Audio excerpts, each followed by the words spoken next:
देखिए, अगर आपके शरीर की गंदगी साफ नहीं हो रही है तो आप लाख अच्छे से अच्छे चीजों को खा लीजिए, उसका फायदा आपको मिल ही नहीं सकता। और जैसे ही आपके शरीर की गंदगी साफ होती है, आपका पाचन तंत्र बहुत तेजी से काम करने लगता है। शरीर के अंदर पहले से ज्यादा ताकत महसूस होने के साथ साथ चेहरा साफ होने लगता है। वजन बढ़ाना और घटाना आसान हो जाता है। पिंपल, दाग धब्बे, एक्ने जितने भी कुछ हैं वो सब कुछ ठीक होने लगते हैं और कई सारी गंभीर बीमारियों का होने का खतरा जड़ से खत्म हो जाता है। तो हम लोग सबसे पहले बात करते हैं कि हमारे शरीर के अंदर गंदगी जमा कैसे होती है। तो देखिए, हम लोग जो भी खाते हैं वो आहार नली से होकर पेट में पहुंचता है, जहां खाना टूटने के बाद छोटी आंत में जाती है, जो कि बाद में मल के रूप में हमारे बॉडी से बाहर चली जाती है। लेकिन इस प्रक्रिया में सबसे ज्यादा गंदगी हमारे आंत में ही जमा होती है। अगर हम लोग अपने आंत को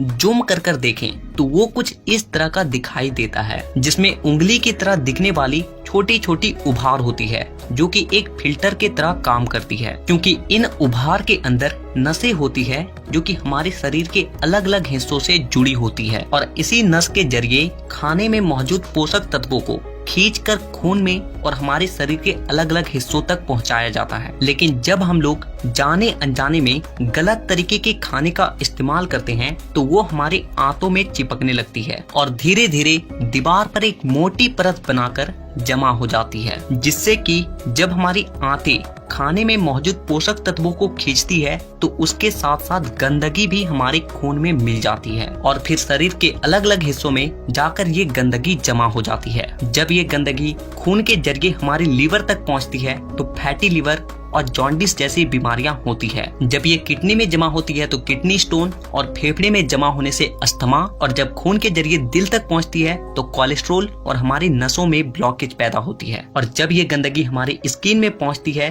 तो दाग धब्बे, खुजली, एक्ने, पिंपल जितने भी इस तरह की समस्या हैं सब होने लगती है। और इतना ही नहीं, जब ये गंदा खून हमारे पूरे शरीर में फैलता है तो हमारे शरीर का जो हार्मोन का संतुलन है वो भी बिगड़ने लगता है और जिससे कि हमें और भी जानलेवा बीमारियां होने की खतरा बढ़ जाती है, यहाँ तक कि कैंसर भी। बस आप इतना समझ लीजिए कि शरीर में हर छोटी से छोटी बीमारी और बड़ी से बड़ी बीमारी शरीर के अंदर गंदगी जमा होने की वजह से ही होती है। और इस